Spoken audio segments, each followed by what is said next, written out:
T-minus 10, 9, 8, 7, 6, 5. All three engines up and burning. 2, 1, 0, and... Welcome, everybody. We are your hosts, Rockinmrmagic. UniqDNA. This is the original Jeek podcast. Gang. I don't see no competition in my face.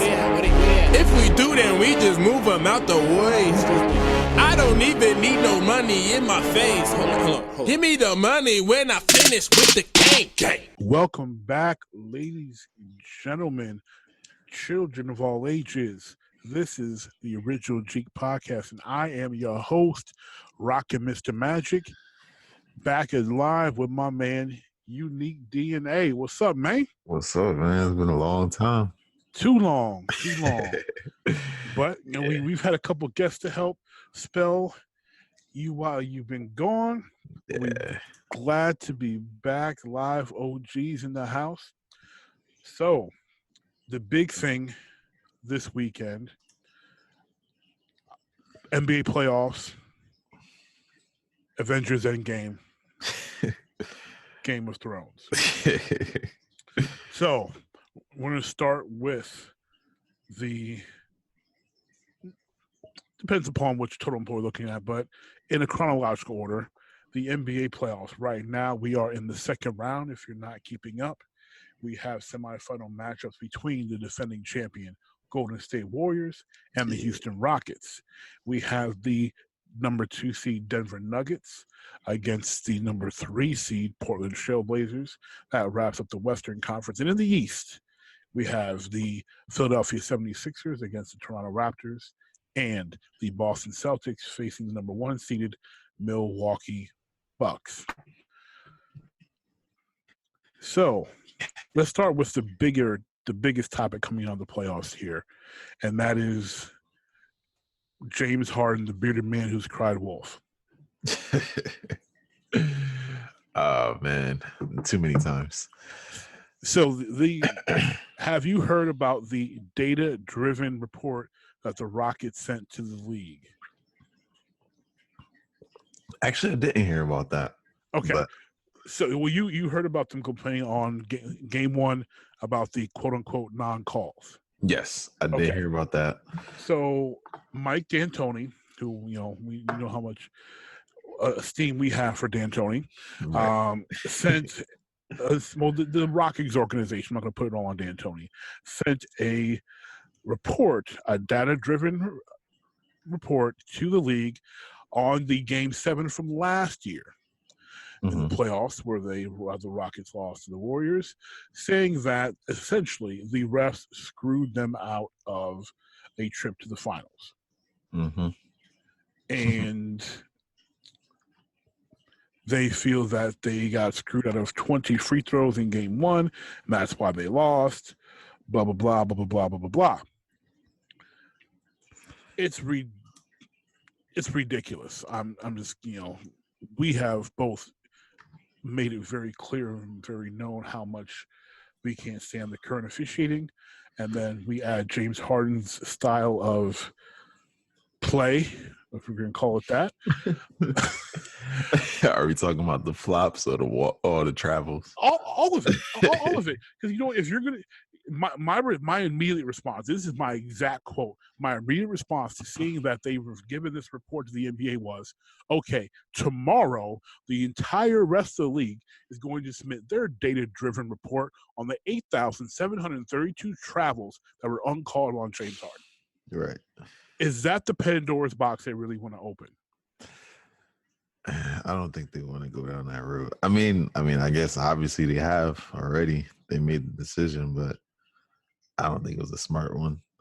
And also, I feel like if you're going to do that, okay, wait till after the playoffs is over. Like, you just made yourself a target now for every ref in the league to just say, like, okay, now we're going to look for every call on both sides of the ball. Yeah. You know what I mean? Because now you just gave us a reason to basically nitpick everything. Yeah. So you want all the calls? Okay, we're gonna call all the calls. Like, you know what I mean? Like that. Every little foot drag, every time you're palming the ball, Yep. every time you're taking your 8 shuffle travel, every time you're pushing off. Yeah. You really want them to call that? Right. Because that everyone's gonna foul out. Right. Harden will foul out in the first quarter. I think that's what they didn't think. I mean, I'm sure you got some smart people in these positions, but you would think they would have thought about that before making this. Why would they think about it? They think they're right. They think they are completely in the right because they get away with it in the regular season, and they're complaining about consistency. Well, one thing the NBA has been, to me, compared to most leagues, has been consistent. Yeah, they have been consistent in that in the regular season, things are more lax. Come playoff time, they call travels more, they call carries more, things tighten up. Which they should. Because there's more at stake. The championship is now at stake. Yeah. So things should be tightened up. So if you're going to be kicking your legs out, you're going to be pushing off, you're going to be dragging your feet and shuffling 8 times without dribbling, expect to get some calls that you didn't get in the regular season. It's ridiculous. I really don't understand. I don't understand what the thought process behind this was. Like, I mean, I get it. You feel like you got cheated out, and so this year, let's make sure we get our fair shake. But I mean, I don't see how anybody thought that this was going to turn out good for them. No, and you're opening Pandora's box. So what? Do we have to have cameras to officiate now?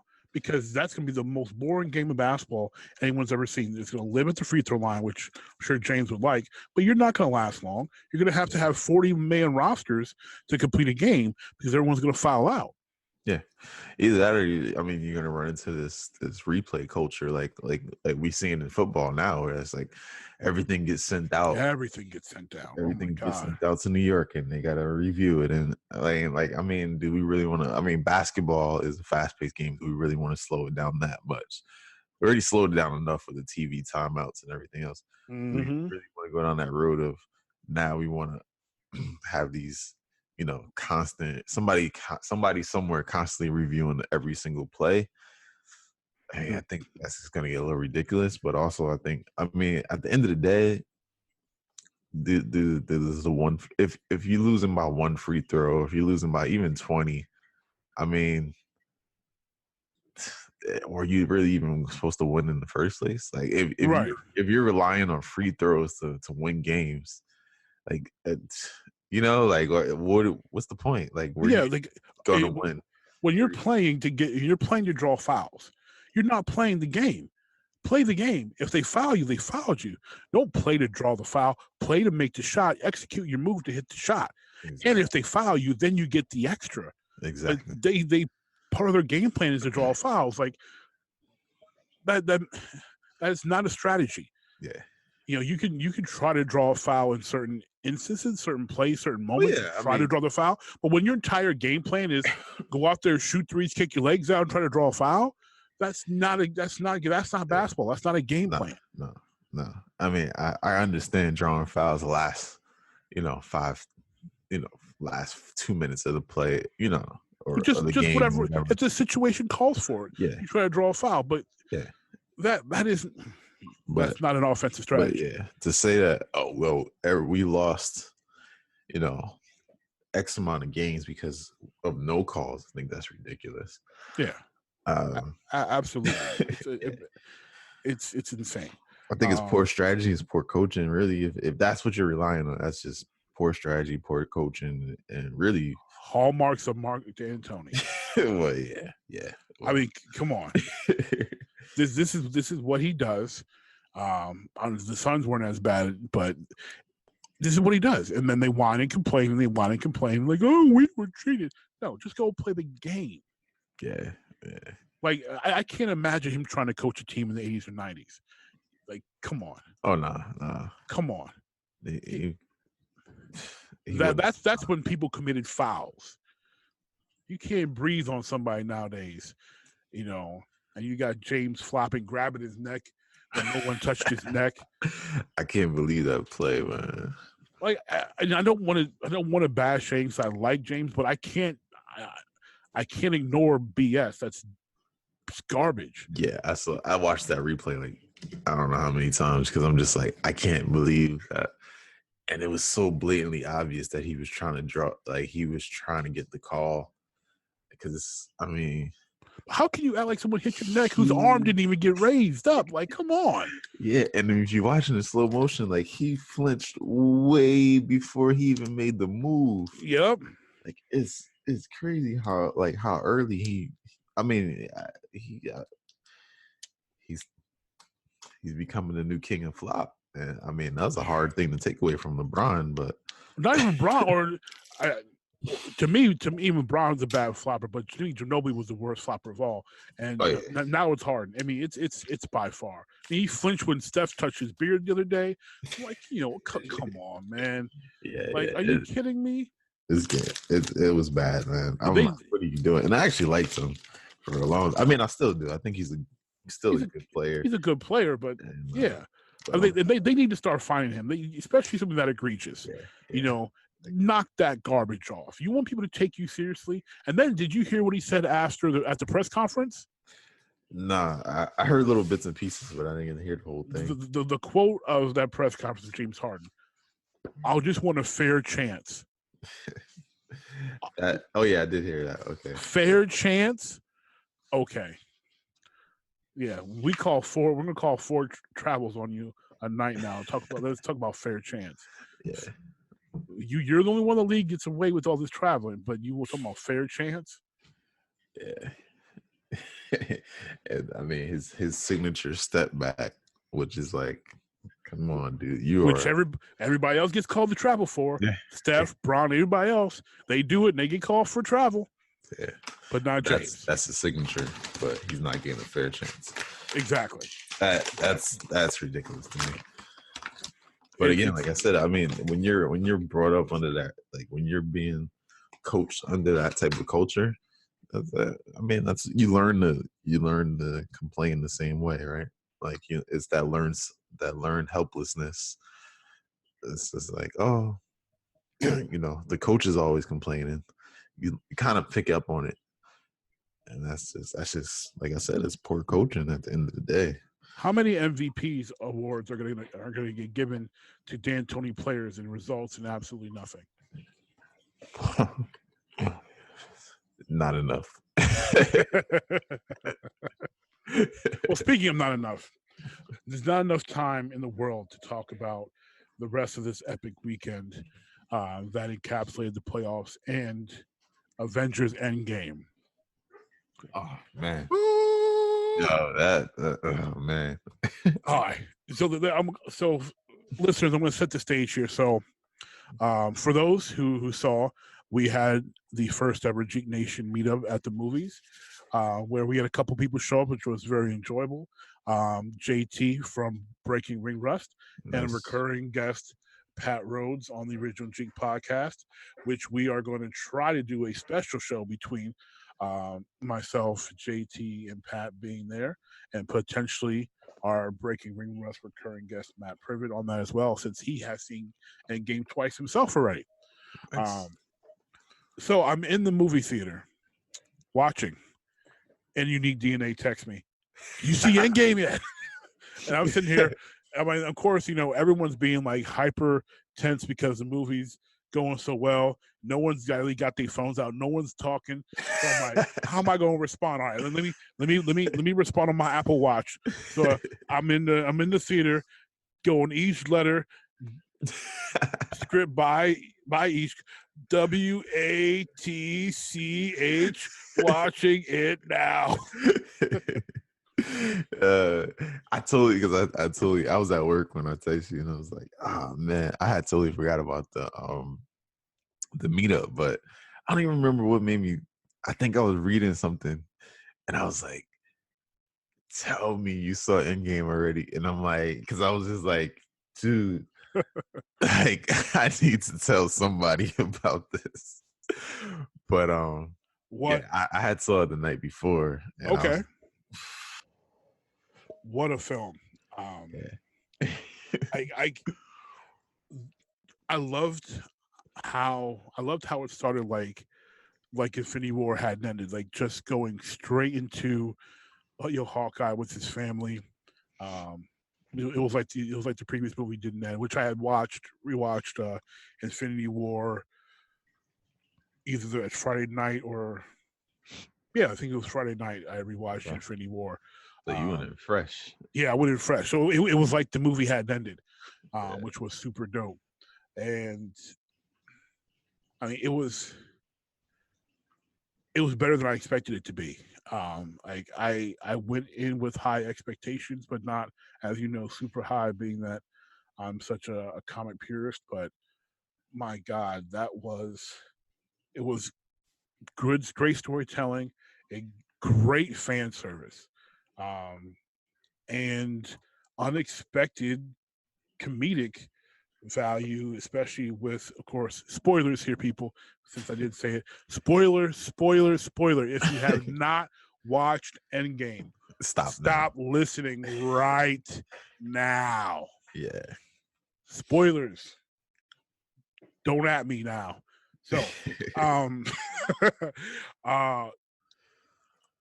with the unexpected comedic value with Thor and his Big Lebowski impression, that was good. When he comes out, I'm like, that was like one of the few things I had to be black had to speak in the movie theater. I was like, yo, he looks like the dude.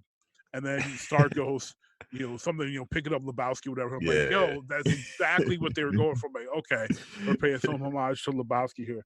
And what was even the most amazing part about that joke was they stretched that recurring joke out for 2 hours and they didn't make it stale. That was impressive. Yeah. I'm like, how do you do that? It's generally once, twice, 3 times, okay, and then it's okay, the joke's old. But they made the joke fresh the entire time. Yeah, they didn't overdo it. Like they didn't. They just throw it in here and there. And if you weren't even paying attention, you didn't even catch everyone. Right. Like it was like, so it was like, it was those nice little subtle hints. Like it was like, oh, they're keeping it going. Yeah, like, okay, they're running with this Lebowski thing. Okay, whatever, I'm with it. That part was crazy. Also thing I noticed that was really crazy about this film that was kind of cool. This was like it was like Oprah came out in the beginning of the movie and was like, looked at all the actors, were like, okay, you get a check, you get a check, you get a check. Everybody gets a check. Everybody's in the movie. Everybody. Yeah. I'm like, yo, everybody's in the movie. Yeah, like that. Like it was like, because I remember, I mean, I don't know how many years ago it's been now. Yeah, probably since Age of Ultron. But I remember a couple of years ago, like I was like, okay, how are they gonna do this? Like I was just like, I don't know, because it was just like, I'm like, it's gotten too big now. Like you know, and it was like, and then it was at the Age of Ultron. They were like, yeah, and we're adding more characters, and I'm like, okay, but I know that the end result is that we're supposed to have all these characters in one final battle with Thanos, and I was like, yeah, how are y'all gonna do this like this? Right? This has never been done before. I mean, you look at like it's just never been done. No other studio has done anything close to that, with like having every epic character in their entire 10-year history on the screen at the same time. Converge in one spot. Yeah. Like you've never seen it. You see like the little stuff, like here and there, they're throwing 2 or 3 characters or whatever. Right.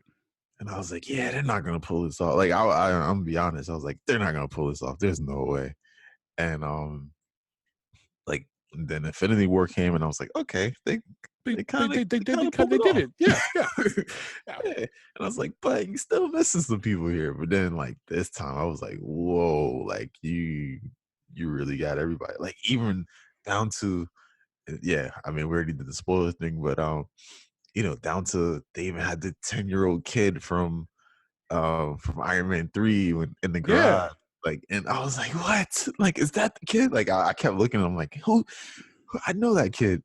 And then I afterwards, I was, of course, you go online and it's like, Google has your wiretap, because I swear after I saw the movie, every single spoiler ever came up. Right. And in my news feed, and I'm like, oh, wait, that is the kid. Oh, and oh, I didn't even catch that one. Right. Going back, but yeah, I was like, like, yeah, like they caught every little detail. I was like, this is crazy. But yeah, it was super dope. Like I was just like I the whole time I'm just like jaw drop, like I couldn't, like it was almost like you couldn't catch your breath, like Couldn't. just when you thought like, all right, it's gonna slow down now. It's like, nope, we're still going. Still going. I mean, the slow parts were like, a werehulk at the diner. Yeah. But even that, like that was the closest thing to filler you had, but that was just introducing the audience to the casuals to a comic character version of Hulk that we're very accustomed to. Right. They haven't experienced, so it's like, okay, it wasn't waste. It wasn't just meaningless exposition. It was, hey, this is what happened. This is why Hulk looks like this now, and this is why Hulk wasn't coming out, in the previous film. Right. They did such a great job. Yeah. I can't imagine what the budget for the film was. You had to pay Michael Douglas. You had to pay Evangeline Lilly for what, a whole 2 minutes. You had to pay Rene Russo. You had to pay your normal stars. You had to pay only person that didn't make it in that I noticed, because they had a really not convincing stand-in, was Marissa Tomei as Aunt May. They had a stand-in for her, but everybody else, I'm like, everybody else is here, man. Yeah. You got to pay them. They even found a way to throw Jane in there. Yeah, I was like, oh, this is. And then the picture of I was like, oh look, now they got to pay Natalie Portman. Yeah. Oh, there she is. And at first I thought, okay, they're gonna pay her for the picture, but then there she is physically. I'm like, oh, here we go. Yeah. Like everybody's in the movie. Was there. I was like, goodness gracious. Yeah. There was so many great things. Like I'm trying to, put them in order in my brain here. Obviously the music has always been great. The Russos they're fantastic with their score selection. The dialogue was better than the previous ones. Like there was no wasted dialogue in this film. No. The moments of tension were perfect. The moments of comedy were perfect. Nothing was overdone. Like it was, and the actors couldn't have acted it out, any better. And then there was all the comic callbacks. The Thanos at the Garden. Yeah. Which anyone who's read Infinity Gauntlet, that's where Thanos kind of retires at the end of the comic series. And having his armor as the Scarecrow,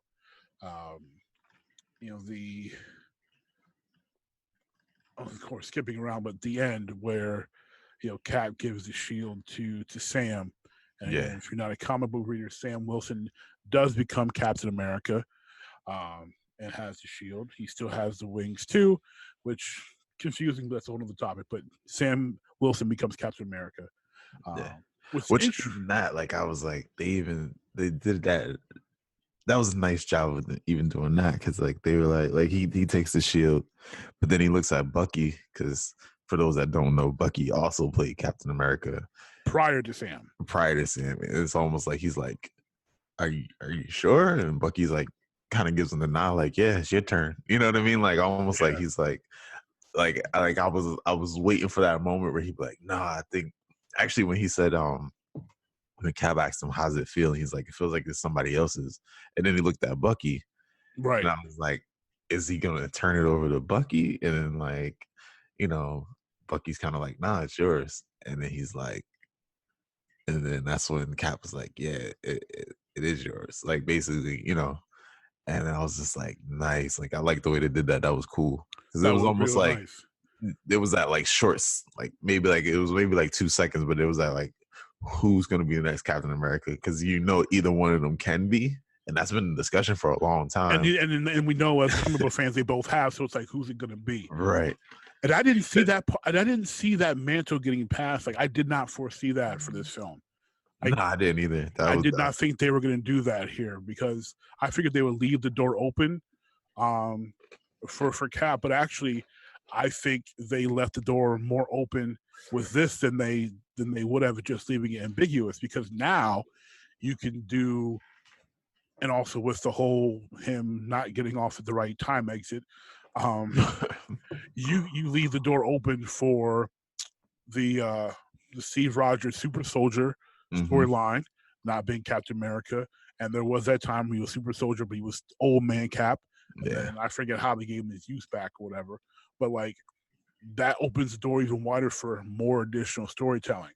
And if they somehow can bring him back or get someone else to play Cap, who knows? But that was completely unexpected, and dope and really dope. I knew the minute I saw the blue helmet that of course, that Pepper Potts was gonna armor up. I had heard rumors that I forget what her code name is. Rescue, that's it. But I was like, where are we? Like, yeah, we might see Rescue. I'm like, okay, I can live with that. But once I saw the helmet, I'm like, okay, Rescue showing up. That was like, got it. That's happening. But that was cool. That was cool to see. The funeral scene was very heart-wrenching. that was emotional, man. That was emotional. Like there was a whole lot of people sniffling in that theater. I was like, I was like, man, what is going on with all the feelings in here? Yeah, the feelings got real thick. I was like, oh snap, people crying, people. Oh Lord. Like you think about it, like, dang, man, it's been 10 years. It's like 10 years and 22 films. Man. 22 films, but it all started with Iron Man. So it's like, man, there was a moment here, like it's in a way like it's over. Like I know they're gonna keep it going, but it was like for like it's almost like that end of an era thing. That's why they didn't have the the scene after the credits, because it is technically an end of an era. That's which is just crazy to conceptualize when you think about this 22 film arc and just the magnificent undertaking that this project was, and the way they hit a freaking grand slam with it. Like I never would have imagined in my lifetime would there be a 22 film arc in 10 years span that was as good as this. Like there's been great trilogies. We've had 6-10 film movies that weren't exactly connected but from the same franchise. Some were good, some weren't. Right.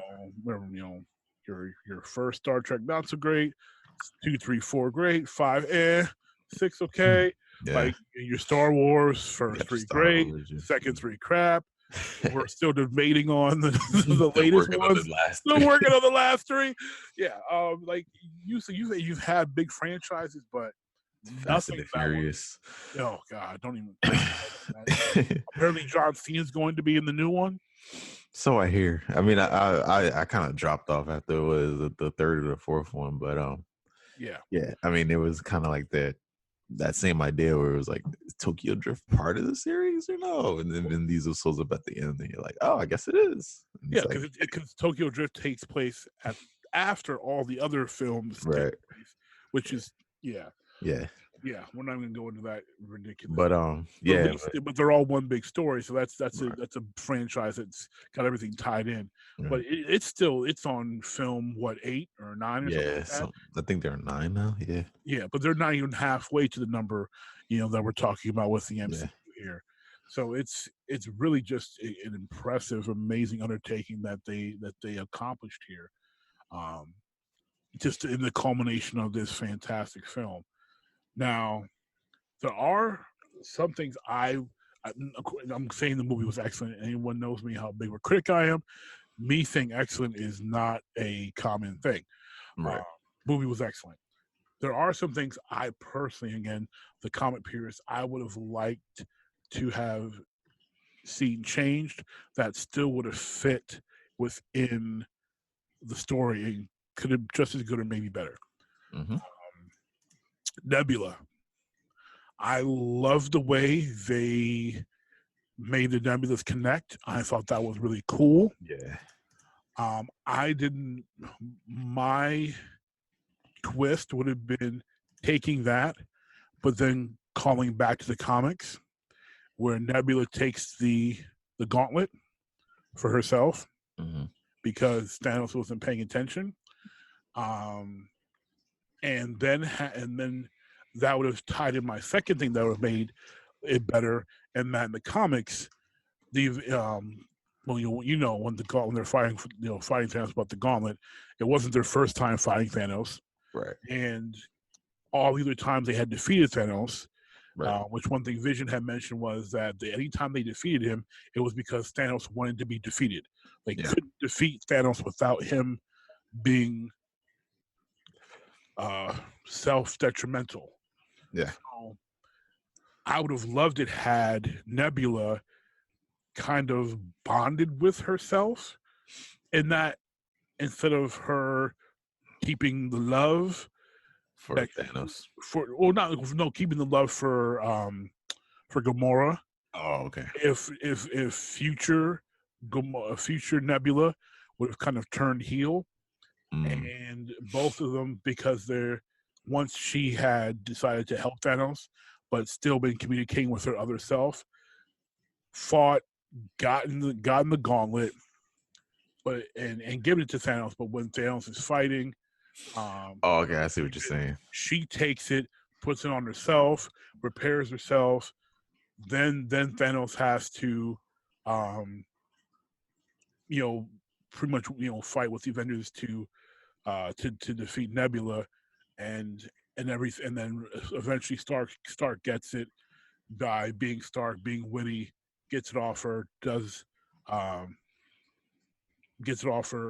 and as he's getting it off her, he and Thanos are doing that struggle.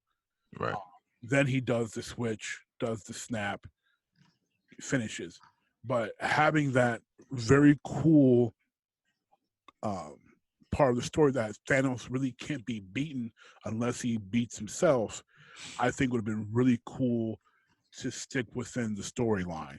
And also having Nebula turn would have been something that most people would not see, especially the casuals would not have seen that coming. No.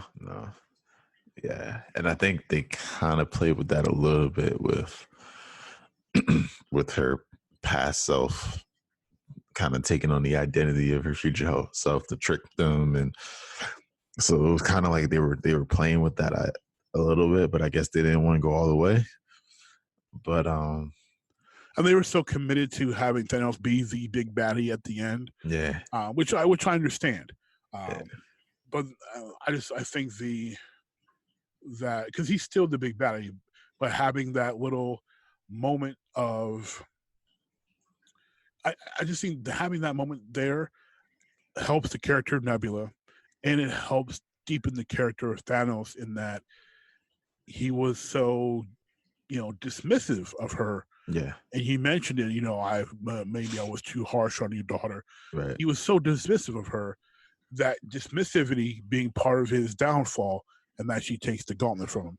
Yeah. And then him having to fight to get it back. I think that this would have made the movie, 10 minutes longer, a little cooler, just slightly cooler. I think that would have been pretty cool. Would have been a nice twist. Yeah. Yeah. What, if anything, would you change about Endgame? I did think 3 hours was a little bit of a stretch. I mean, it wasn't bad, right? Like, I mean, it was good. Like, it had a good pace to it. It wasn't like, wow, this is 3 hours long. Like, I've been in movies like that, but Return of the King felt 3 hours. Yeah. Return of the King, Lord of the Rings, if you don't know. Return of the King. That felt like 3 hours. It was like, okay, we've been sitting here a long time. Yeah. What was it? Another one? Avatar. Avatar was pretty long. Benjamin Button was super long. There's a few 3 hour movies that feel 3 hours. This one did not feel 3 hours, but there was just little stuff where I was like, we could kind of move this along a little bit. Not like it wasn't dragging, but it was just like you guys could have kind of cut that out and not, we wouldn't have missed anything. You know what I mean? Like, Okay, like I think I know I get what you're saying. Like they didn't have to spend so much time on Hawkeye as Ronin. right. I love seeing it. I'm really glad I saw it, but that could have, you didn't have to spend all that time Yeah. on that. Yeah. I mean, yeah, it was like, I mean, it wasn't, like I said, it wasn't a whole, like even just having that whole dialogue, like him as Ronin was cool, but just having that whole dialogue with him and the Yakuza boss or whatever, Right.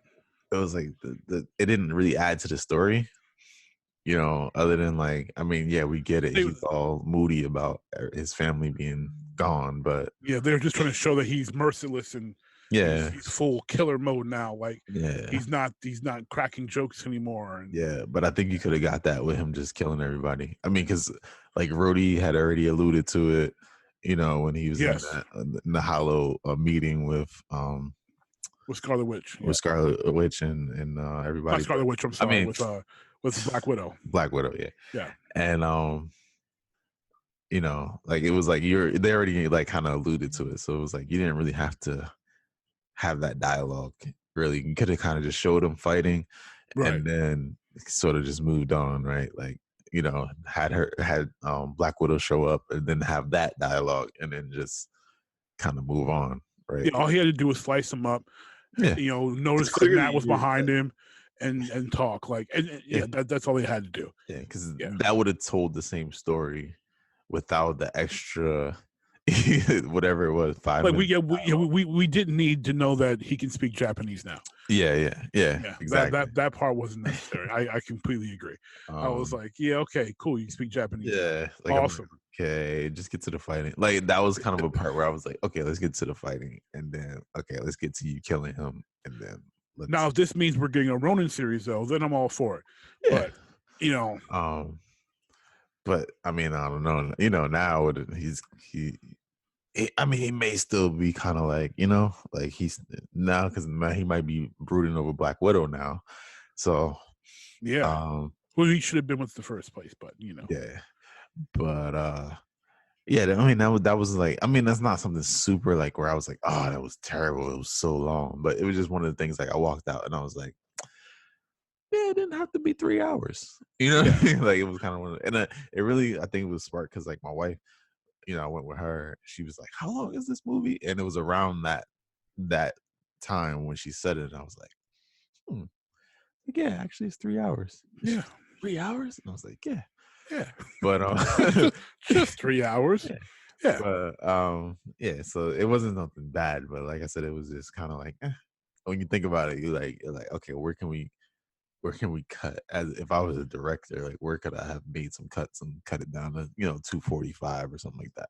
Well, either you put it, you have it as a director's cut, or you use it as promotion. Like to me, if you have all these great scenes because you're telling this massive story, and you're culminating to the end of that story, which you were, to even help it be even bigger, maybe some of that extra stuff you could have done Hawkeye and Scott as Ant-Man. You could have done those two parts. You could release those for 5 to 7 minute clips. You could release those for free on YouTube as lead up to the film. And then or even just as part of trailers that, like, how many times have we seen trailers that don't make it into the final cut? Yeah, because we never saw that that part of the Infinity War trailer where bearded Cap is running with Hulk and and Okoye and Panther and Nat and they're storming. That never made either film. Nope. You know, so something like those things could have been, you know, Endgame exclusives on YouTube that are part of the film that obviously didn't make the final cut of the film, but they're part of the film, they're part of the story, kind of like what the Animatrix was for the Matrix. Yeah. But have those two, chapter Hawkeye, chapter Ant-Man, and then obviously go see Endgame, and then just have the beginning of the film and pick up where those parts left off, and or especially because they mentioned that he and Scott and Hope were doing whatever. We never get to see that. That's something that they could have released. Yeah, and we see that They're lead just like, up. we're on it, but Right, but we never got to see it because they didn't have it. They in the Batman Wasp kind of tease, but like we didn't get to see it. Seeing it would have been crazy. It was super dope. There's others like that we could have done with that. They could have done a short clip, and they might have filmed something like that of Vision's funeral. We never got to see them, say goodbye to Vision. Yeah. I'm trying to think of or even what Scarlet Witch was doing all this time. Well, she got dusted too. Oh yeah, that's right. She did. She was dusted.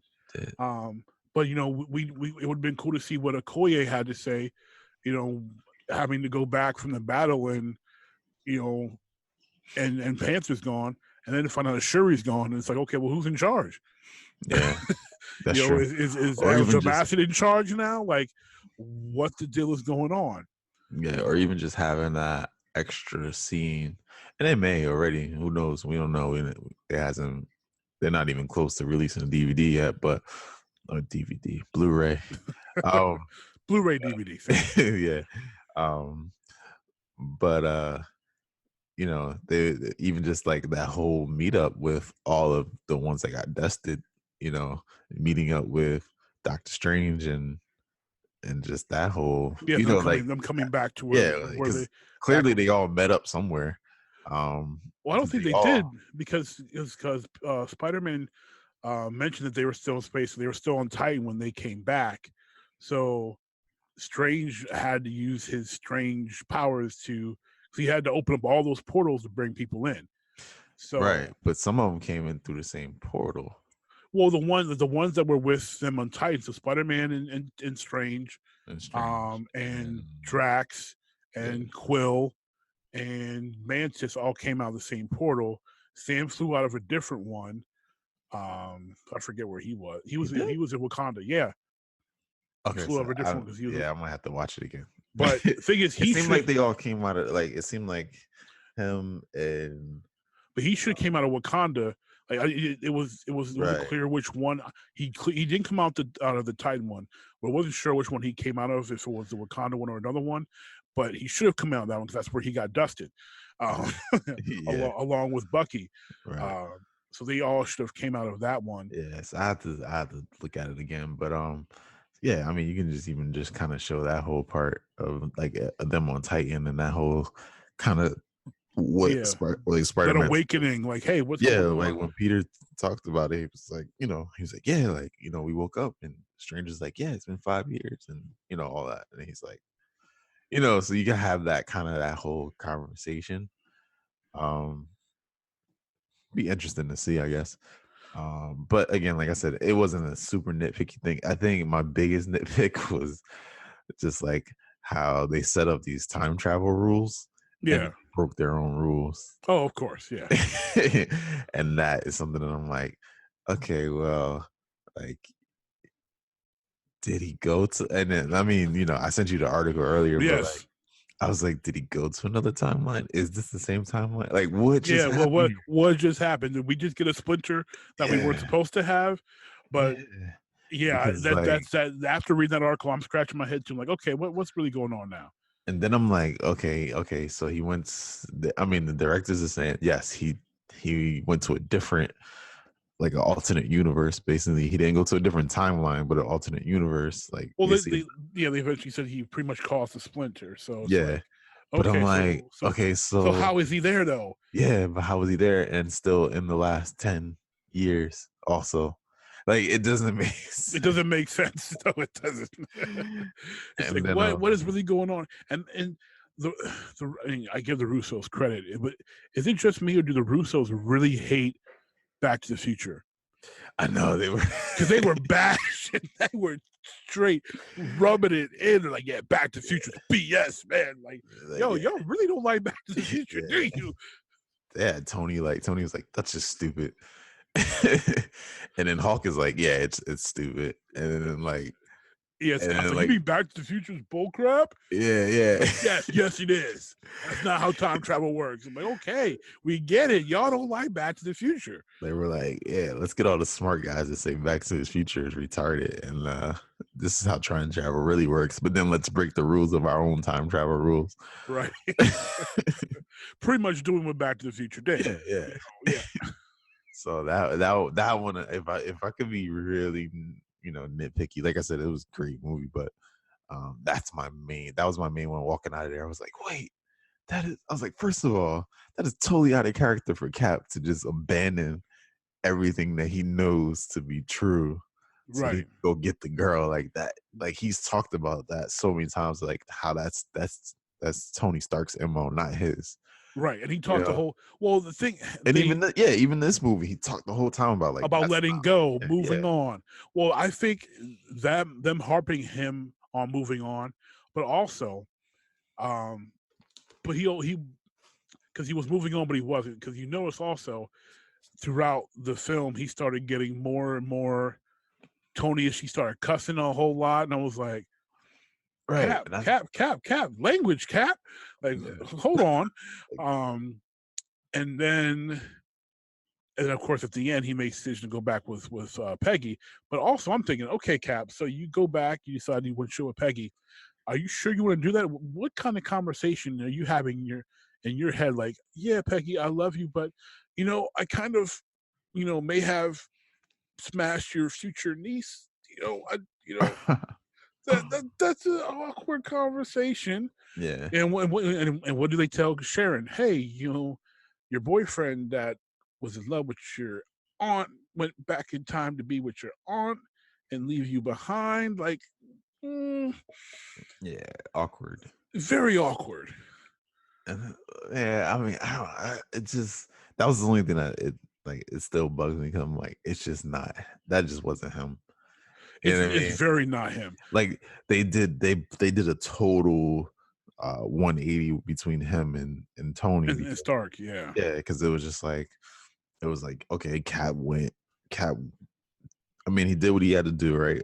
Assuming he returned all the stones and right there. But and that's the thing. You said the key thing, assuming, because he can't have because we know we've got a Black Widow movie coming out with Scarlett Johansson as Black Widow. So unless the movie is set before the events of Endgame, she's got to come back. Well, they were saying it. The rumors are that it's an origin story, but we don't know. And also we also have Guardians of the Galaxy Volume 3 going to be done. So you can't have Guardians without Gamora. So is it going to be, unless it's going to be Asgardians?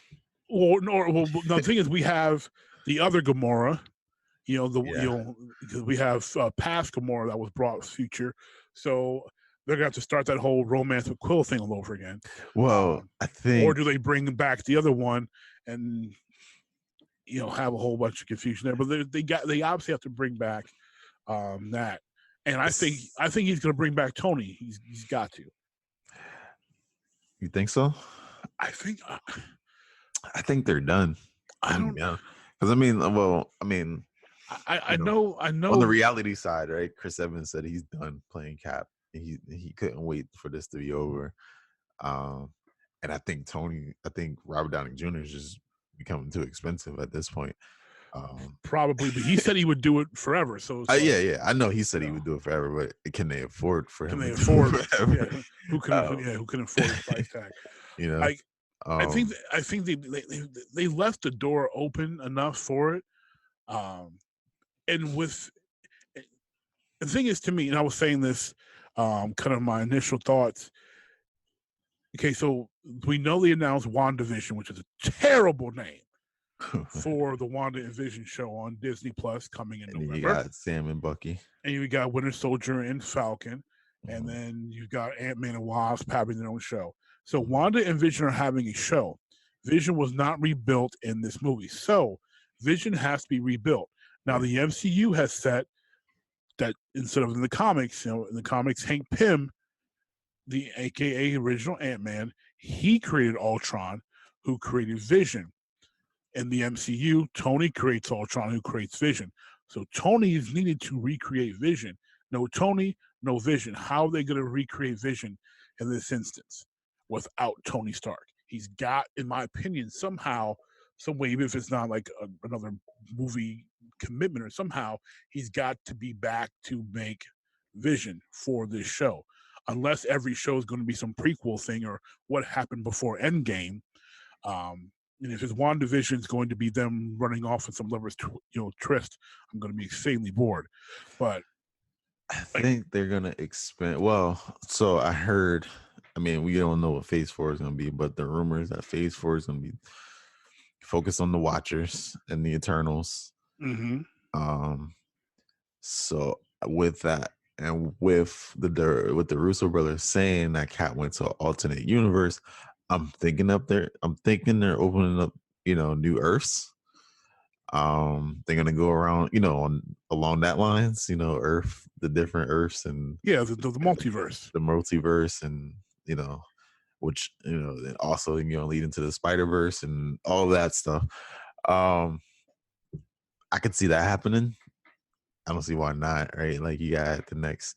I mean, they're already clearly leaning that way with Captain Marvel, and like her kind of like she kind of. Like, I feel like that was a little hint when she said, like, when they were like, well, where you been all this time? And she's like, I had to take care of a bunch of other planets that they don't have you guys. You know what I mean? And so it's like, but we know. So, like, she kind of alluded to that. There being other, basically there's other, we know from Guardians of the Galaxy, there's other planets, but now also that there's other heroes out there. Because clearly she's been doing something for the last 10 years. Yeah, I mean, they really, I'll say this. For as much as the MCU is great, they really dropped the ball with Nova and the Nova Corps. Like, they really, really dropped the ball on that.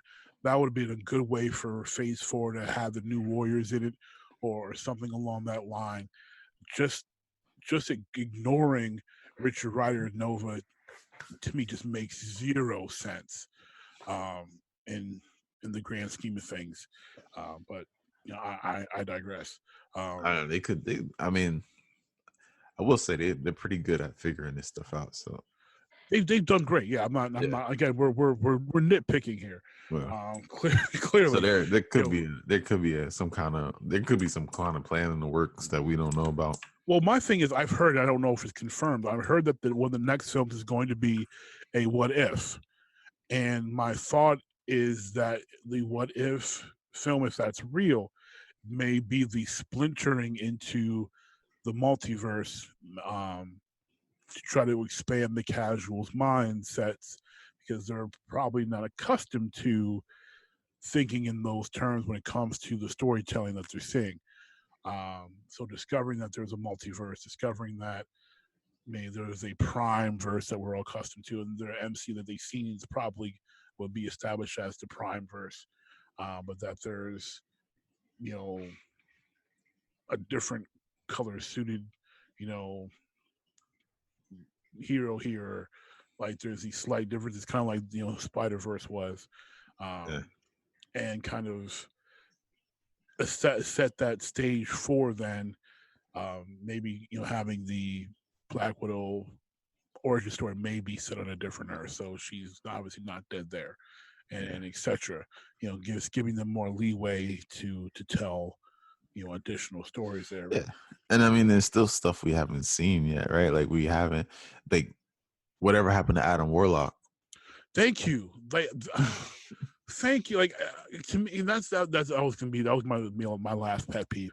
My last nitpick thing is, how can you leave out Adam Warlock from essentially Infinity Gauntlet on film? Like, he's so vital. And, which was weird because they alluded to him in, what was it, Guardians of the Galaxy 1 at the post credit scene. There's a post credit scene. They kind of alluded to him. Yeah. No. That was the Howard the Duck. They showed Howard the Duck. So then it was Guardians of the Galaxy 2. There was two. It was two. They alluded to Adam Warlock. But And then like he never showed up. Yeah, he never showed up. Like I was hoping that he was gonna like come out of the Soul Stone, or actually I was thinking maybe that's how they would maybe bring him in by Tony being the Adam Warlock, that Tony's soul is inside the Soul Stone, and that's how he comes back because Cap never got rid of the stones. Like that, I was like, okay, well maybe they'll make Tony Adam, because that's essentially what they did in this in the series. They made Tony Adam Warlock for the fight against Thanos. But it would have been so cool to have Adam Warlock. But of course, who knows? Who they may not have the rights to him.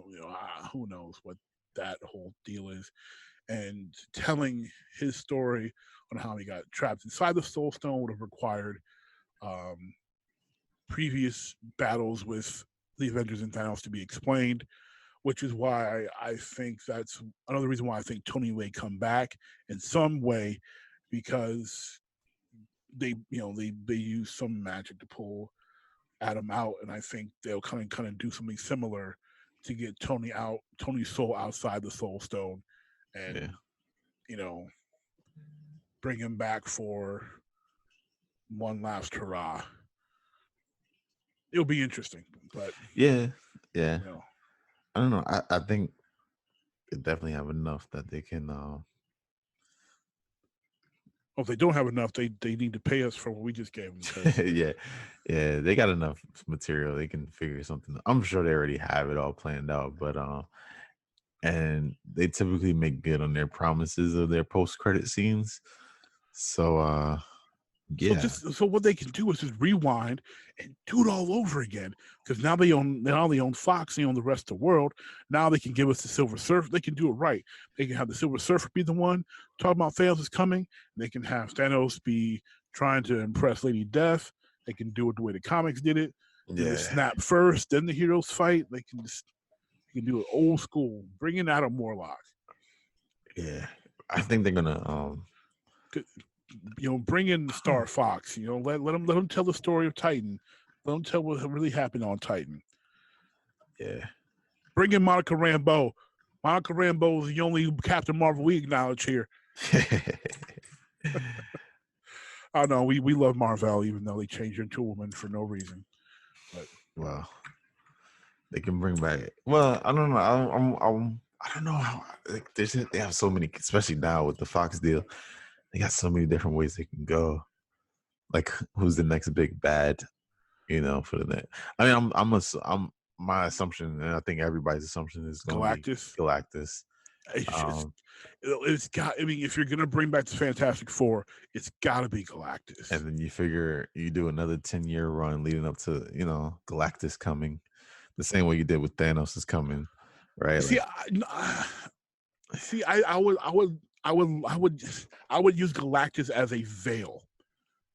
Galactus looks like he's the big bad. He's a big bad that's coming, but you use him as a veil for the big confrontation, which is at the end is A versus X. I will let Galactus be the tool that you use to reintroduce an actually good Fantastic Four, and then you start putting in some X-Men movies, and Galactus looks like the great Herald of Galactus, consumer of worlds. You have a fight, but you tie in. That could be a good way to tie in. You tie in the X-Men. Yeah, you tie in X-Men helping. Wolverine lending a hand to especially you bring in an X-Men movie. You have Beast. Beast is an OG. Beast leaves because he's been an Avenger longer than he was an X-Man. Beast goes to the Avengers. That ties in. We're fighting Galactus alongside the Fantastic Four as one big fight. Galactus goes away.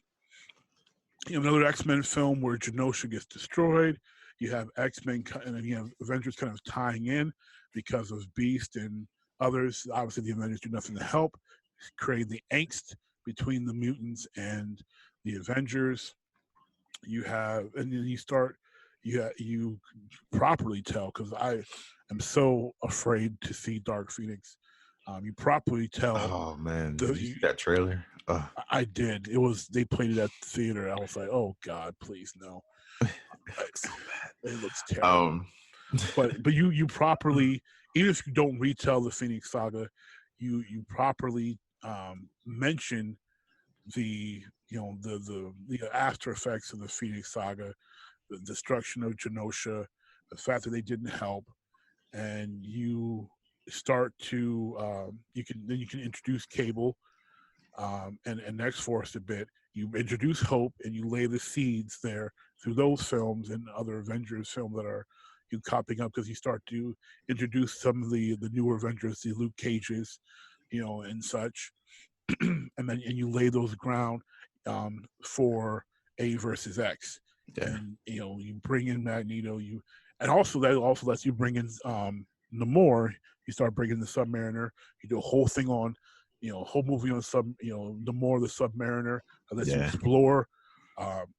That lets you explore Atlantis, because then you have that time between his relationship with whoever the new Captain America is, his relationship with the Fantastic Four, him realizing that he's a mutant and becoming a member of the X-Men, and you have everybody there. You'll still have Strange, you have Spider-Man, you have Sting, who obviously becomes an Avenger as well. You've got Wolverine, you've got Beast on the Avengers. You still got Ant-Man, you've got Iron Man, you've got Daredevil now, because you brought in your guys from the TV series. You got Luke Cage, and then you've got the stage set for that big battle, and you just have to make sure you pick a really awesome dude to play Cyclops, because he's so vital to A versus X. But yeah, that'd be pretty cool. That would be how I would set the table for that, and that would be epic. That would be, and you can get another. Maybe not 22 films, but you can get 10 to 15 films out of setting up the table for that. And you can definitely get 22 out of it. I mean, if you follow the same formula, you can get 22. Yeah, because you have to introduce.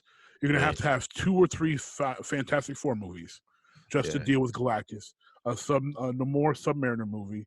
You're gonna have to have at least, especially because there's a lot of 4 or 5 X-Men movies. Oh man, not just the X-Men, but just like X-Men related movies. That you have to have a Wolverine introduction. You have to have the original team. Yeah, you're gonna have, and then you're gonna have to probably bring in the Defenders together between Cage, Daredevil, and that.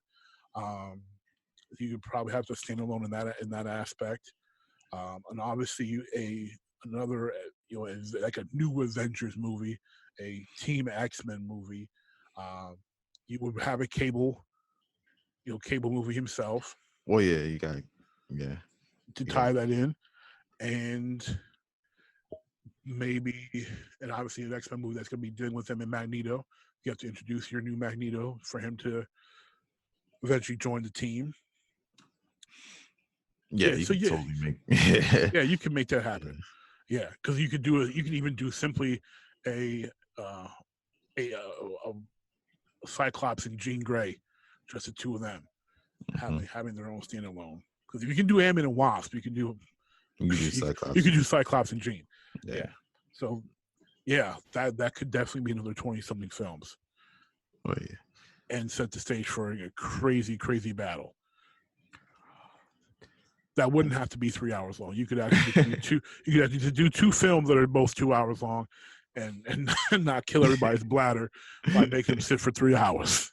Yeah, but yeah. I mean, I think they got a lot. They got, especially now with this Fox deal, they got so many options, and they can fix so many things that they can. Yeah, they can retcon a ton of stuff. Oh God, it was so bad. Basically, everything X-Men, just erase it. Yeah, for real. They purge it from the memory. With the exception of Deadpool, the last 2 Deadpools, you can erase everything else. Yeah, purge the rest. Yeah, I mean, I don't want to forget the job that Jackman's done, but unfortunately, that doesn't outweigh the Wolverine. But that doesn't outweigh the movies. The movies were just bad. Yeah. They can bring back what is his name? I keep forgetting his name. That played young Magnus. Fassbender. Okay. You can bring back Fassbender as a young Magneto, and if you get, and McAvoy was all right as a young the young Charles Xavier. Charles. Almost called him young Patrick Stewart. But you can bring him in too. But they need to do the X-Men right. They need to get a good Storm. Yeah. And I need to see the original team. I need to see the original team origin story. I need to see an adult Iceman or Firestar. I need to see Beast Prefer. I need to see Iceman. I need to see Angel. I need to see Cyclops and Jean Grey and Xavier. I need the original squad. Yeah. Tell the story from there. Easily bring in all the other favorites because of so many moving parts, and that you're involving the Avengers, which they interact with in so many ways. And then, of course, you can tie in the romance. You can have your Black Panther and Storm movie too, which would be super dope. That would be so hot. How fire would that be? Come on, man. That would be so to have the wedding and everything. Yes. That would be so hot. And just the wedding itself, and then of course the tumultuous marriage they have creates more tension between Avengers and X-Men. So much to work with. So hot. Disney, pay us. We're writing these movies for you. Pay us.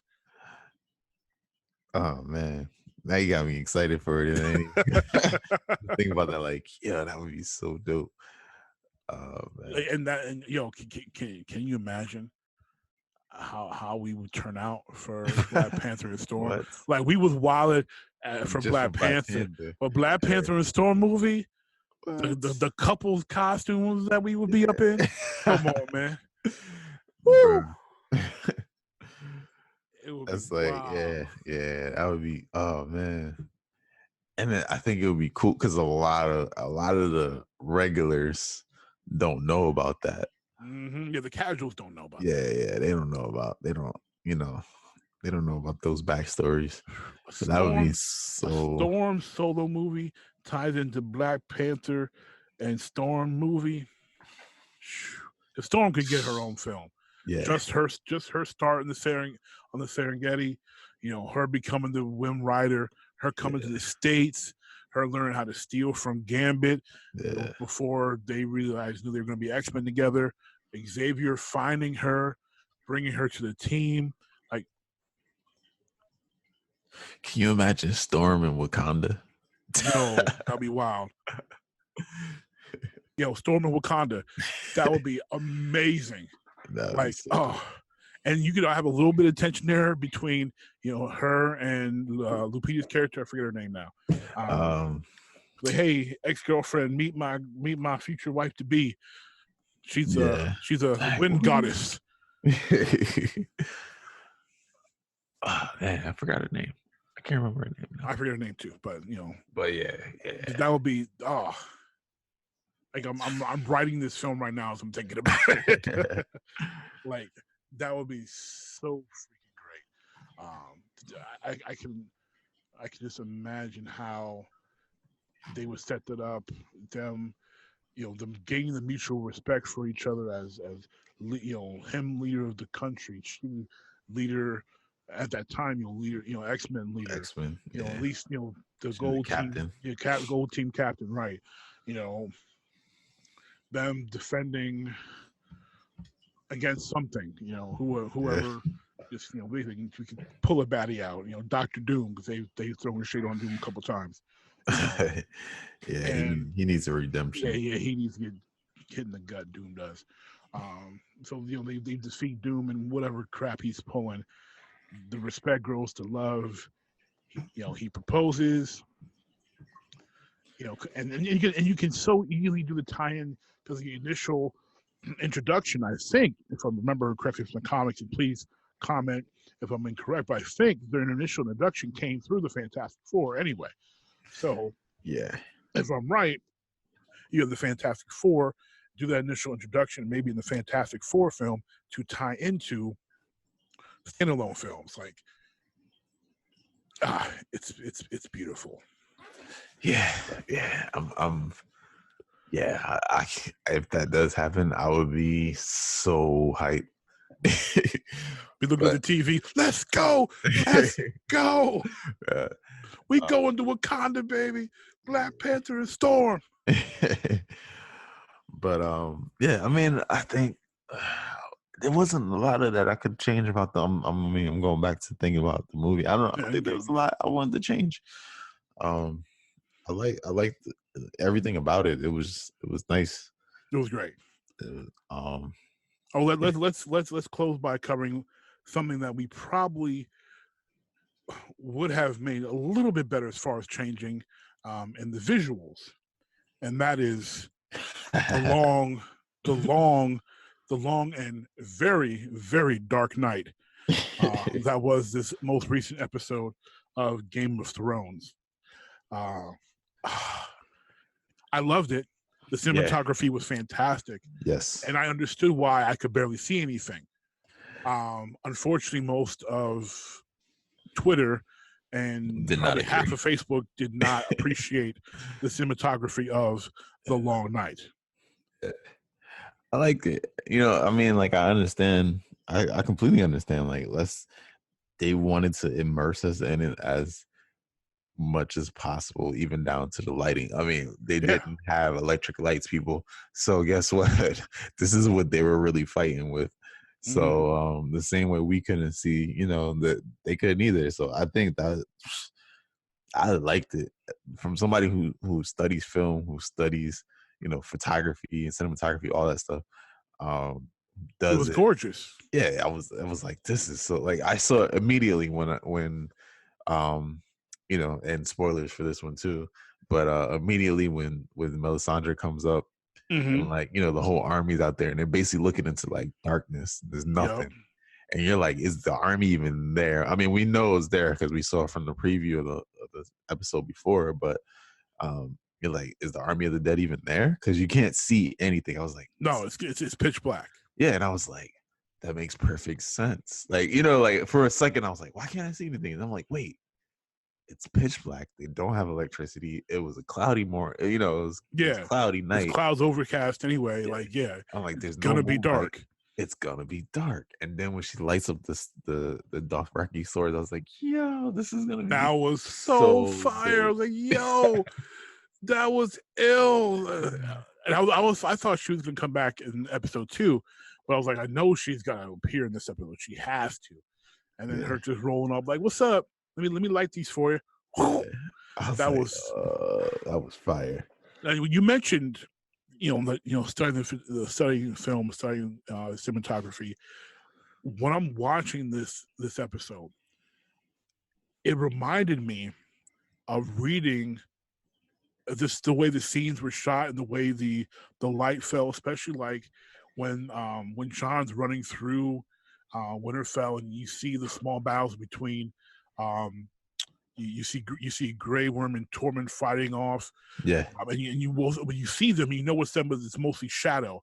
Like you see black on orange. Yeah, and so many of those great shots reminded me of reading 300 in its graphic novel form. Like it was that gorgeous. I'm like, I'm watching a graphic novel right now. Yeah, it was fantastic. Like there's a reason why that episode cost so much money in time to shoot. Like it was absolutely gorgeous. Yeah, hard to look at, sure, but that's like you said, that's the point. You're immersed, and this is the first time they've immersed you into war. Yeah, that's what they do when they shoot these things. It's not superhero action because everyone immediately compared it to Endgame because of the proximity of the release. But this is not like Endgame had a small war scene. This is war. This is real. This is gritty war. Medieval. Without dragons happened in real life type war. Yeah. Like this is not going to be easy to see. You're not going to be able to see your people like that. It's going to be tough you're going to feel disoriented. And a lot of people felt that way. They're trying to adjust their brightness. They felt disoriented. Precisely what they wanted to have happen. Yeah. Totally. Because I was watching it. So I was watching it on HBO now because I don't have cable. So cord cutters, baby. That's what we do. Yeah. So I'm on HBO now, and I actually was I was out, so I had it on my phone, and I'm watching it on my phone, and I'm like, you turn the brightness up on my phone. I can't see the yeah, I'm outside. I think I was outside. I was in standing line or something, and so I'm like, I can't see nothing, and then I turn the brightness up, and I'm like, like I'm gonna have to watch this when I get home. Then I get home, and I'm trying to watch it, and I'm like, need to close the curtains because I can't see. So, but then like after, like, like I said, after that kind of like that initial beginning of the battle, I was like, oh wait, I know why they did this. So I'm like, okay, it helps, but I was like, I'm not even like, even with all that, even if I watched it in pitch black darkness, I still wasn't gonna be able to see much. So Yo, yeah, I had all the lights enjoy off. it. Yeah, I had everything off. It still was like, yo, who is that? What is that? Because I swore that they killed Sam twice. I swore they killed Brienne, like in that initial rush. I'm like, oh snap, Brienne's down, dog powder. She's screaming. I'm like, snap, they just murked Brienne. I thought they did too. And then like there was that one part where like I was like, oh yeah, Brienne's done. And then I'm sitting there and I'm like, yo, everybody's gonna die. I'm like, this is classic like Game of Thrones. This is Game of Thrones. Yeah, they're killing all my favorite people. Everybody. All my favorite people. Like, we're not gonna wait till episode 8. Like, everybody's dying today. Right. Well, now my prediction was, and unfortunately, fortunately, because I like the characters, but my prediction was that pretty much if they're a non-point of view character in the books, they were going to die. Yeah. That was my thought. I was like, okay, bye Podrick, bye Grey Worm, bye Missandei, bye Brienne. You know, if you're not a point of view character, it means if you're not a Stark or a Lannister, you're probably dead. Yeah. That was my thought going into this episode. I was wrong. I did not think we were only going to have we only had 2 major deaths. Ed dying isn't a major death. Like, it sucks, because he was the last of their little crew, besides, Sam and John. But, he's Ed. No one's crying over Ed. Lyanna Stark is awesome. Not Lyanna Stark. Lyanna Mormont is awesome, but and she's not. Vital to the story. Yeah, she's not pivotal. Theon, I did not think Theon was going to die this early. I figured Theon would die alongside his sister in the Iron Islands in some later battle against Cersei. I figured he was going to die. Who I didn't expect to die was Jorah. Was Jorah? Yeah. See, I thought Jorah was going to go out. Because once I was like, he came so close to death already with the, with the grayscale and everything. And I was like, for him to come back for, essentially one episode. Yeah. It's like she just got him back, and now he's dead again.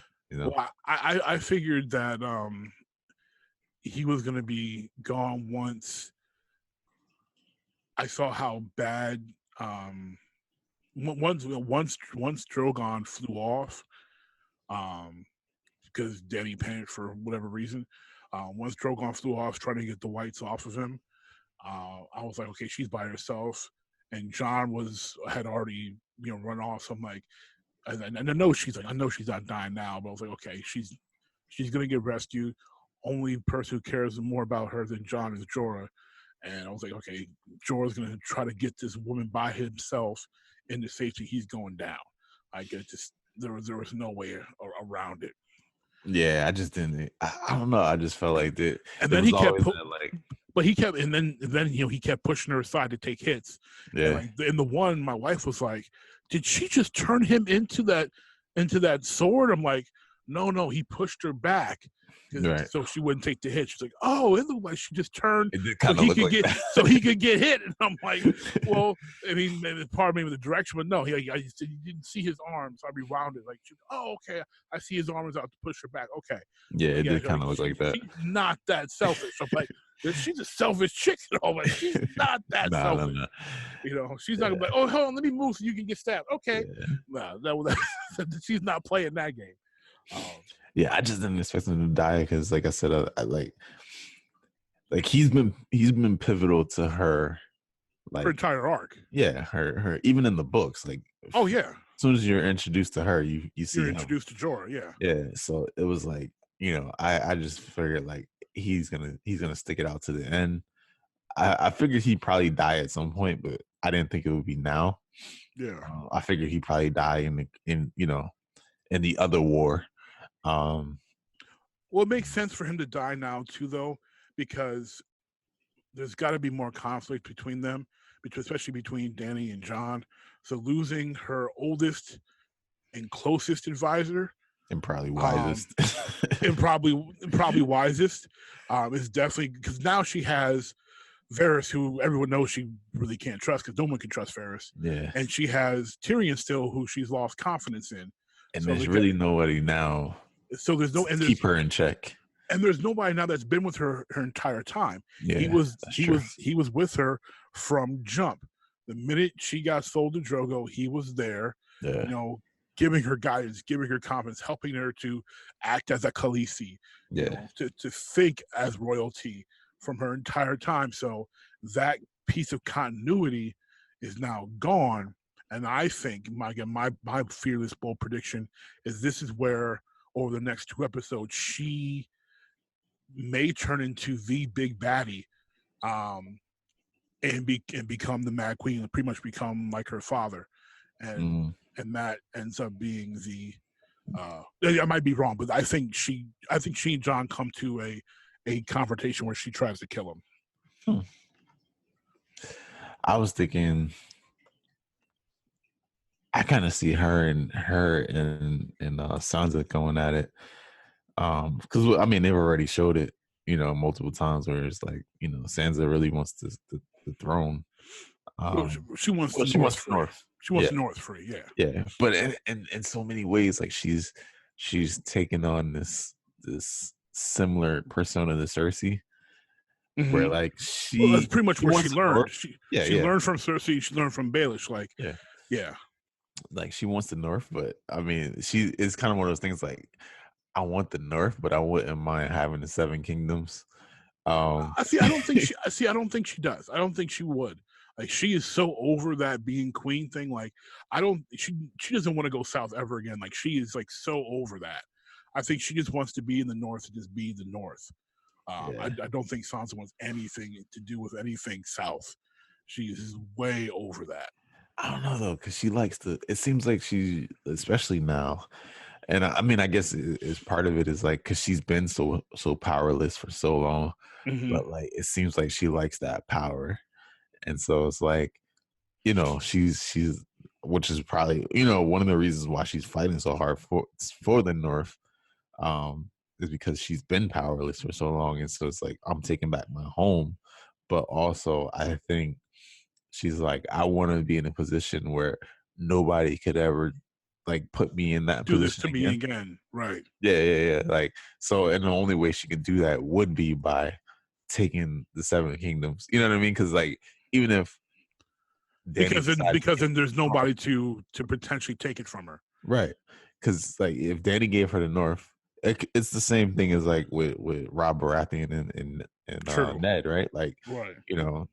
Rob gave Ned the North, but then, however many years later. Well, I mean, he was warden of the North. He was still can't go to the 7 kingdoms. But yeah, they had an understanding.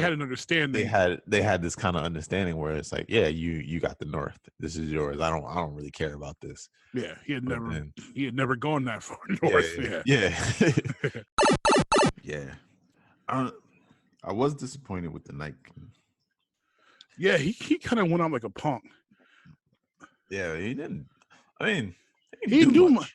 Well, okay. Well, he and Viserion did wreck Rhaegon, the dragon that John was riding. He wrecked that one. Yeah.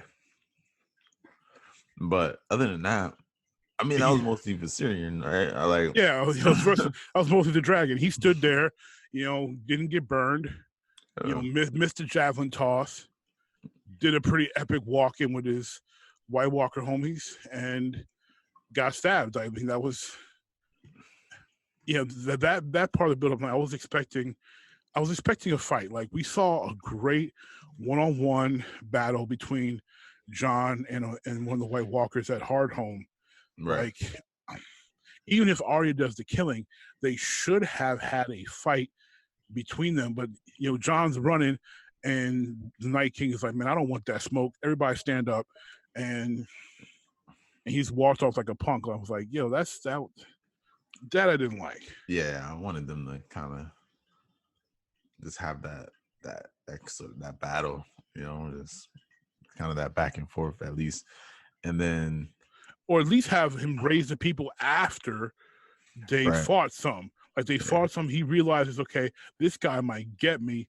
Let me, kick him back, raise up these dead people to keep him off me, and let me now go after, the three-eyed raven.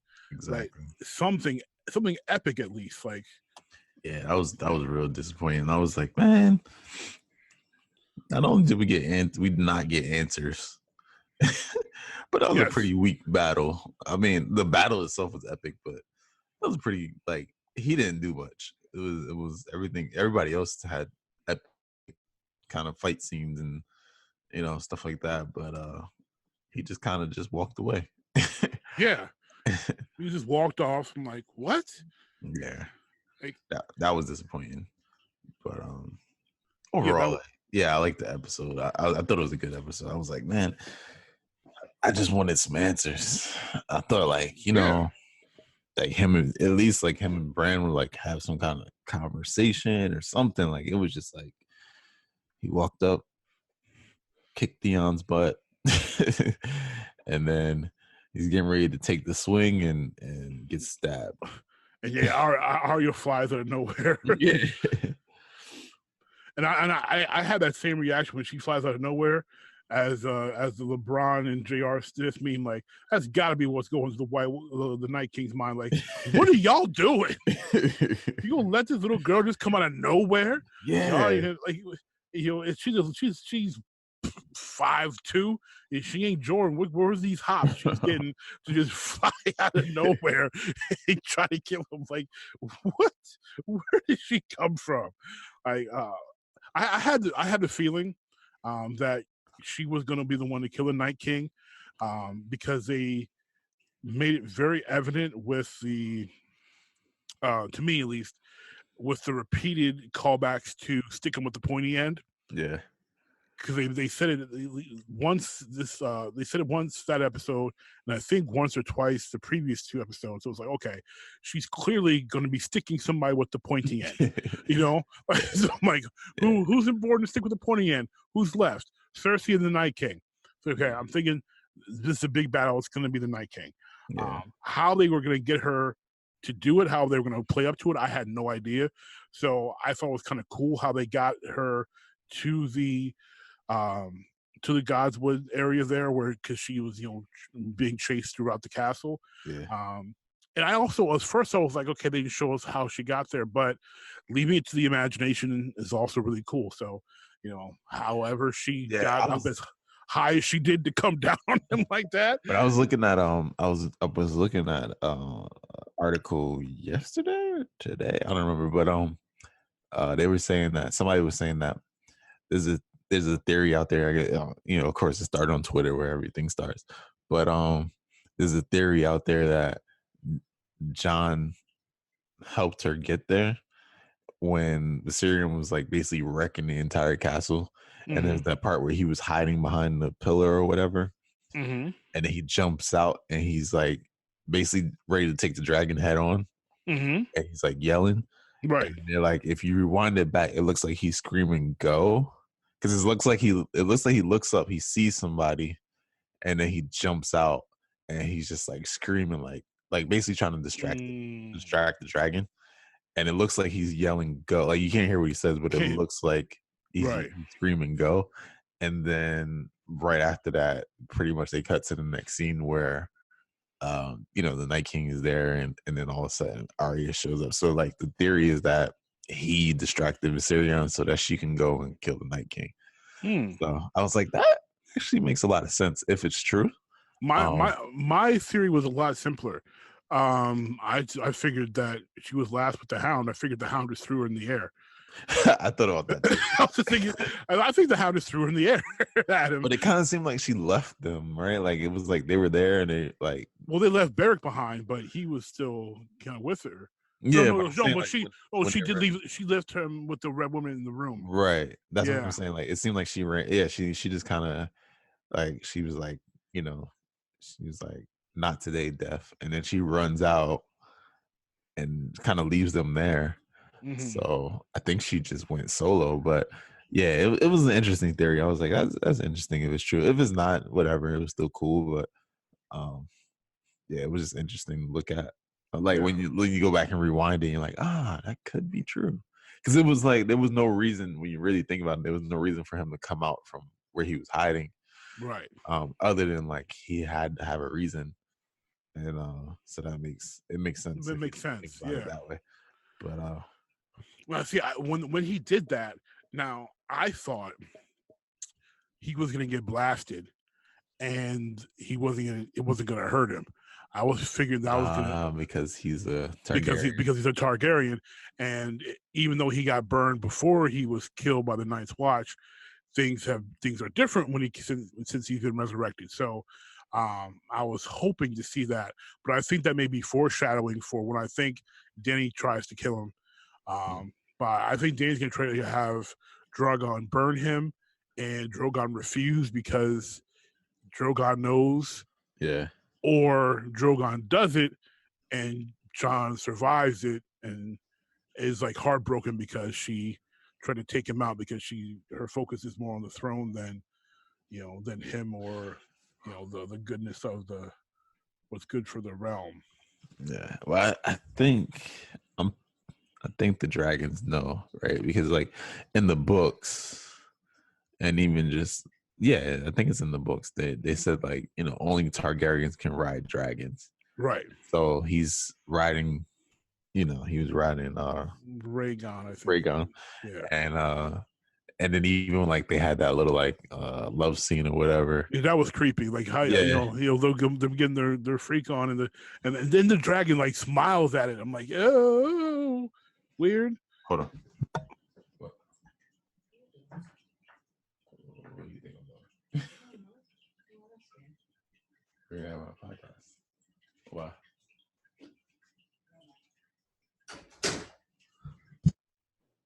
Yeah, my bad. No worries. So yeah, that was awkward. That was an awkward moment there. I was like, okay, the dragon's watching them make out. Okay, creepy. Yeah. So that was weird. I was like, I don't know about that. But I mean, well, and he's making out with his aunt on top of that. But well, he didn't know that at the time. But yeah. I don't know. I'm interested to see how it's all gonna play out.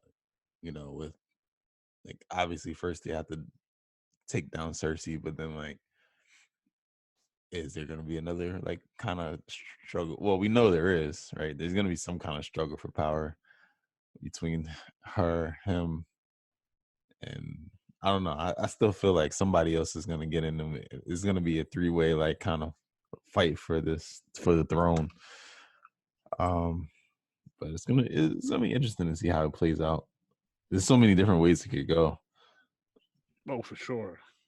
There's a whole bunch of because like we don't know what the heck Bran was doing. He just warred into he hasn't warred in forever. He finally wargs again. He goes into the Ravens, and we're like, what was the point of all that? All you did was fly the Ravens around. Now my thought is maybe he sent the Ravens with a message somehow to the Eyrie, because he's seeing the battle ahead against Cersei, and that is a great place to be because that's one of the toughest places to get into. And obviously Robin Arryn, being their cousin, is still an ally, and they obviously have brought justice to the murder of his mother, so it's not like he would be wanting to reject them from being there. So it's like that could be that would be interesting. And I thought maybe if they decide to bring back some of the other places in this upcoming battle against Cersei and the Golden Company, he may have sent ravens also to the Riverlands, to the I forget what the Tullys area is called, but because again, family, duty, honor, and trying obviously to survive against Cersei. Yeah, so basically everybody who said that they weren't going to fight now, Right. they weren't going to fight for the army of the dead, and like basically now they're kind of on reserve. I didn't even think about that because there were people that were like, no, we're not fighting. Well, like the Glovers. The Glovers refused to go fight. Yeah. So, and we don't know if they got taken out. So the Glovers still could, be there to help. Yeah. There's other options there. I think at least the veil makes sense, because there's no wasted dialogue in Game of Thrones. So having mentioning how impregnable the veil is has to be something, because there's been no attack towards the veil in the entire series on the show. So there's got to be a point to mentioning that, how tough it is to break into the veil's defenses. Yeah, that makes total sense. But and Cersei didn't get her elephant, so no, she didn't get they had her look so sad and disappointed that she didn't get her elephants. She played that off really well.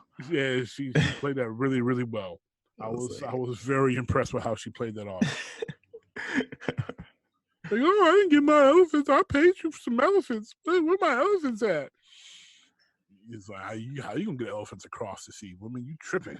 You lucky we got these 2,000 horses. Like, come on. Right. Yeah. I mean, I can't wait the last 4 episodes. I'm sure they're gonna, like, in typical Game of Thrones fashion, they're gonna kind of drag it out to the last possible minute. But yeah, I'm excited for it, especially if it's anything like this battle was. I just hope that the final battle is visible. Well, not even just that. I mean, of course it will be, right? Because it's gonna be most likely landing in the south, and there's gonna be lots of sunlight and brightness.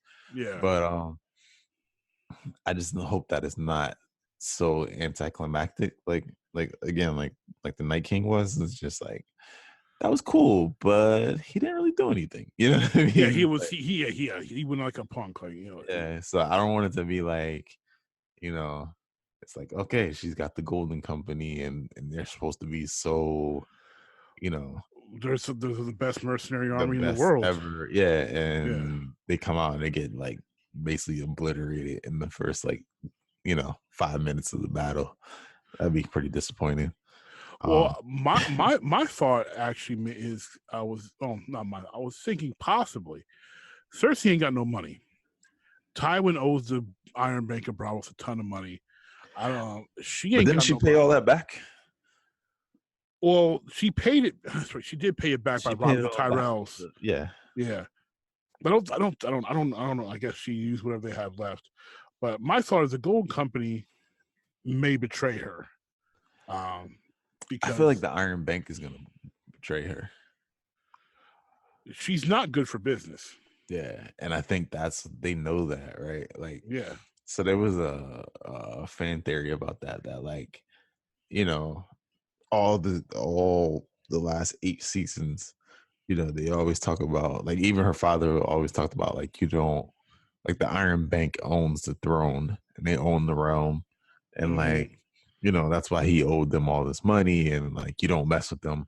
And so, like, by her paying all the money back was like her saying, like, I don't need you. Right. And I don't think they like that too much. And I feel like they're gonna come to bat for Dany, because they're like, this is good for business with us, because I mean, even back then, banks make money on the interest, right? Like, oh yeah, exactly. They want you to owe them. Yeah, so they want you to owe them. Like, paying them back was not a good thing. Like, as much as she thinks it was, that wasn't a good idea. At least not paying them back in full and being like, screw you, because she had a different attitude the way she did it. Right. And then the way she got the money in the first place, like, screwing over the Tyrells and basically obliterating them. Yeah, taking it, she destroyed their entire house. Like, they don't exist anymore. So now that's not only did you pay them all the money, yet you owe them back, but now their other constituents basically don't owe them money either because they can't get it from them because they're all gone. They're all gone. Yeah. So like you're basically you're screwing my business over now. Like I have no money left if I keep if you take over the realm, then that means all 7 kingdoms are gonna belong to you because you're gonna make sure that we don't owe you don't owe us anything. Yeah, there's nobody else exactly. Yeah. So like, they didn't mind when Robert was borrowing money left and right with Littlefinger, and Ty was borrowing money. And the thing is, if Ty was borrowing money, like you said, then the Tyrells probably did. Maybe not as much as Tywin did, but they probably did. And the Tarleys were well off. They probably had some dealings with them as well. There's all these powerful families likely had some dealings with the Iron Bank. Yeah.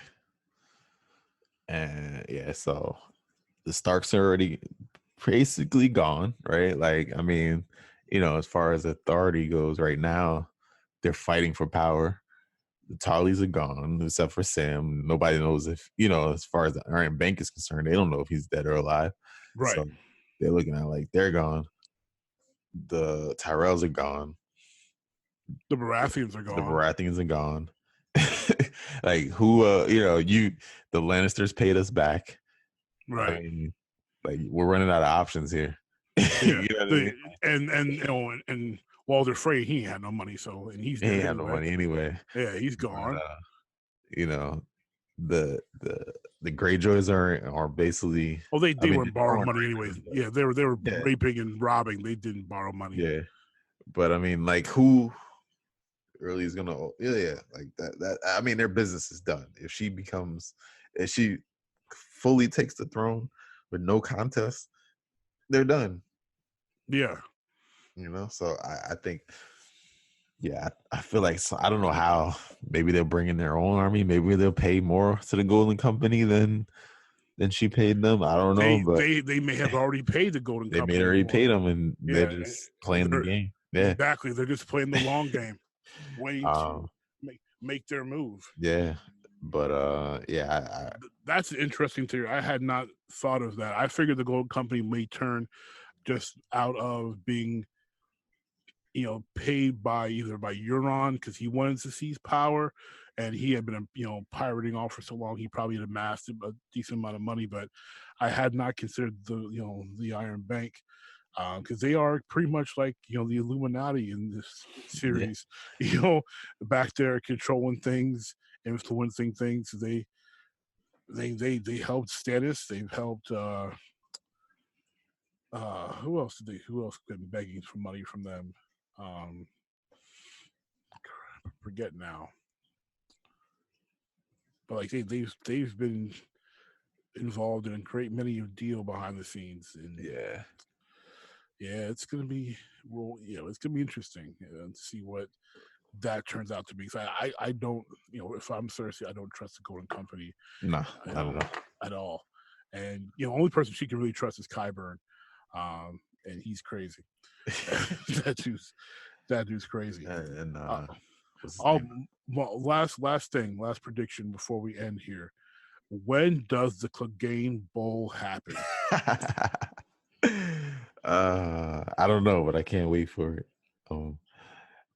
I'm gonna say I'm thinking next episode. I think they're gonna get right out the gate. They're already clearly, showing that they're going. They're moving on now. They're going straight for King's Landing. So I feel like right out the gate, like as soon as they get there, Clegane Bowl.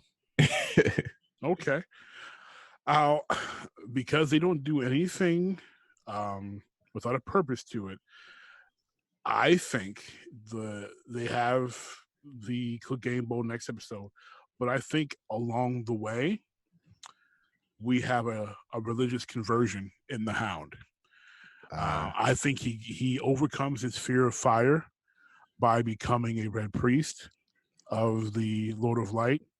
And that, like Beric Dondarn, he will actually fight against his brother with a flaming sword. I could see that. I totally could see that. Because there's a reason why they just behind the fear of him, being scared and running away and hiding during the massacre at Winterfell. Here's what I'm calling it. And there's also, remember he was able to see in that cabin when him and Thoros and Beric were traveling north, and they stopped at that cabin where he had met those people that he let die. Well, he killed them. I forget. Yeah, I think he killed them. And when he, Thoros was like, look in the flames, Clegane, tell me what you see. He was able to see that that vision there. He knows the Lord of Light has power. He's seen Beric, be risen from the dead. He's seen, what Thoros was able to do. He's seen what Beric was able to do. I think eventually he gives into that, and that maybe his hate and anger fuels his fire, and it comes out in a Lord of Light way, and he's going to use that against his brother, who's pretty much a jacked up mountain zombie. Yeah, I could totally see that, especially since like him and Beric have like they bonded. They bonded though, and they became pretty much became friends, and that was the last friend he had, except for pretty much Arya, and she's more like, hey, you were part of my past more than a friend right now. Who cares? That friendship part is kind of over for them. So I could totally see him embracing, especially now that really not, as far as we know, any red priests or priestesses. Because Melisandre took her glamour ruby off, and she's done. She's done. Thoros died in the stupid mission to bring back the white, and Beric just died. So there's no red priests around. Yeah, and so I could totally see him coming back, and or embracing that. And then, like you said, embracing the fire, and because he kind of already did on the last episode, right? Like there was that moment where he got lost in kind of that, he was surrounded by fire pretty much, and he like froze. He was scared, but he was also like entranced too. Yeah, he was like kind of like, okay, like he wasn't necessarily afraid like he was before. Yeah, it looked different. Yeah, it was different. Like all the other times you've seen him when he turned into almost like a little kid when he got around fire. This time, exactly, just because it was a natural instinct to reaction to when he was a kid and being burned. Right. But this time it was more. It was more like it was a mesmerizing fear. Yeah, like all right, I'm just gonna, like, I can't defeat it, and then I like kind of, he was like, we can't beat it, and then that's when Beric was like, tell her that. Right. And then he kind of looks and he's like, maybe it's almost like he's like, maybe I could. You know what I mean? Like, and I think they were talking, I mean, he said it, he was like, it's death, but I think he was talking more about the fire than the dead. Mm-hmm. And it was almost like, okay, if she can face death, I can face my fears of death with this fire thing. So I think in a way he kind of embraced it then, but we just haven't seen the full transformation yet. But that'd be so dope. That'd be really cool aspect to add to that fight. That's gonna be epic already. Outside, the 5 sword swings we had back in episode 1, we've been waiting for this fight again. Yeah. Well, folks, let us know what your predictions are for episode 4 of season 8 of Game of Thrones. Let us know what you thought of Endgame as well. Were we too nitpicky in our slight criticisms despite loving the movie? And let us know what you think on these NBA playoffs. Are you pro beard or are you anti flop? Let us know. Who's your prediction? Who's going to win it all? Because Golden State's probably going to win it all again. But I am your host, Rockinmrmagic. I don't even know my name tonight. My name is Rockinmrmagic. He is UniqDNA. And this is the original Jeek podcast. Thanks for listening, folks. And as always, peace. Peace.